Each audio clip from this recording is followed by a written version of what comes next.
الرحیم والصلاة والسلام علی رسولنا محمد سید الاولین والآخرین مدد یا رسول مدد یا سادات اصحاب رسول مدد یا مشایخنا دستور مولانا شیخ الله فیض حسن شیخ محمد ناظر الحقانی مدد طریقتنا الصحبہ والخیر فی الجمعیہ.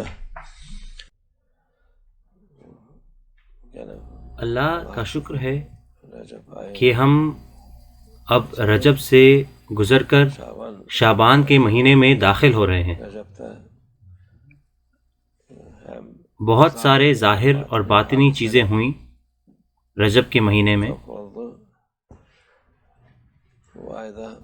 اور یہ مہینہ ہمارے رسول اللہ صلی اللہ علیہ وسلم کا مہینہ ہے. یہ مبارک اور رحمت کا مہینہ ہے. انشاءاللہ یہ ہمارے لیے اچھائی کا وسیلہ بنے. انشاءاللہ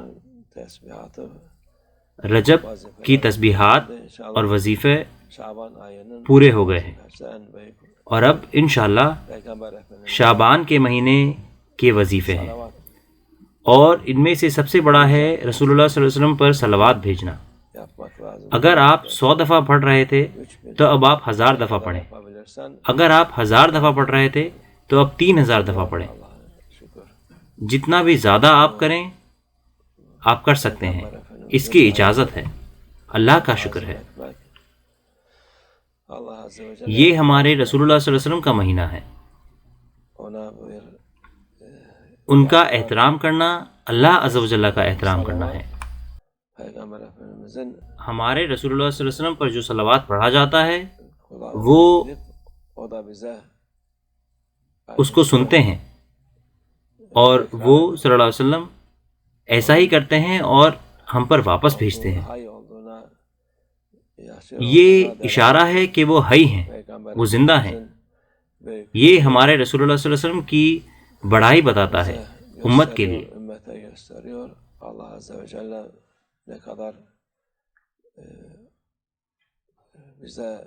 اللہ عز و جل نے ہم پر احسان کیا ہے ہمیں ان کی امت میں سے بنا کر. اس لیے ہمیں اس مہینے کا احترام کرنا ہے اور ہر چیز جو ان سے جڑی ہوئی ہے. ہمارے رسول اللہ صلی اللہ علیہ وسلم کے بارے میں کہا جاتا ہے یستسقل غمام بوجہ کریم. ان کے خوبصورت چہرے مبارک کی وجہ سے اللہ بارش دیتا ہے.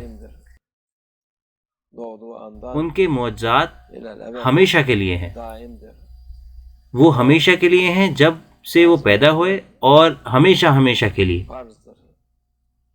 ان کا احترام کرنا مسلمانوں کے لیے فرض ہے. جو ان کی تعظیم نہیں کرتے وہ ہلاک ہو جائیں گے. اللہ ہماری حفاظت فرمائے. یہ کوئی مذاق نہیں ہے. مولانا شیخ ناظم کہا کرتے تھے کہ یہ مذاق نہیں ہے. وہ ہمیشہ کھڑے ہو جاتے تھے جب ان کا صلی اللہ علیہ وسلم کا نام لیا جاتا تھا.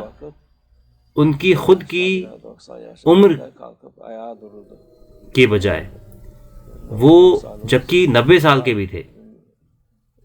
تو ہم ایسا تو نہیں کر سکتے، ہماری اپنی کمیاں ہیں. ان کا کوئی بھی ایسے احترام نہیں کر سکتا جیسے مولانا شیخ ناظم نے کیا. ان کے جیسا کوئی نہیں کر سکتا. اللہ ہمیں ہماری کمیوں کے لیے معاف فرمائے.